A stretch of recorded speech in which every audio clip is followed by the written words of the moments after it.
ઉજ્જૈનના શ્રી મહાકાલેશ્વર જ્યોતિર્લિંગ મંદિરમાં મહાશિવરાત્રિના પાવન પ્રસંગે વિશેષ આરતીનું આયોજન કરવામાં આવ્યું। આ દિવસે ભગવાન શિવના ભક્તો મોટી સંખ્યામાં મંદિર પરિસરમાં એકત્રિત થાય છે અને ભગવાન મહાકાલની વિશેષ પૂજા અર્ચના કરે છે।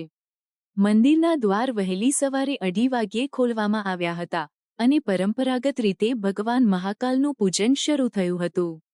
મહાશિવરાત્રિના દિવસે ભગવાન મહાકાલને વિશેષ રીતે સજાવવામાં આવે છે। સુગંધિત ઇત્ર, દ્રવ્ય અને પંચામૃતથી અભિષેક કર્યા બાદ ભાંગથી ભગવાનનું વિશેષ શૃંગાર કરવામાં આવે છે।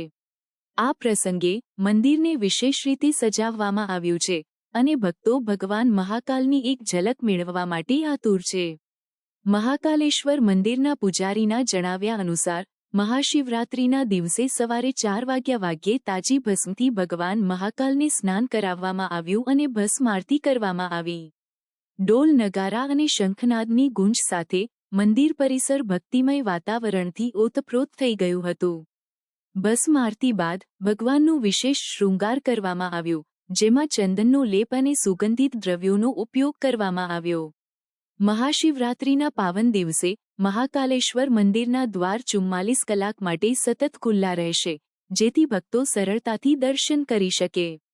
આ અવધિ દરમિયાન આશરે 10 લાખથી વધુ ભક્તો ભગવાન મહાકાલના દર્શન માટે પહોંચવાની સંભાવના છે।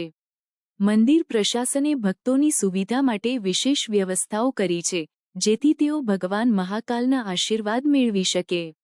પ્રાર્થના સંદેશ ન્યૂઝની તમામ લેટેસ્ટ અપડેટ્સ માટે ચેનલને હમણાં જ લાઇક, શેર અને સબસ્ક્રાઇબ કરો।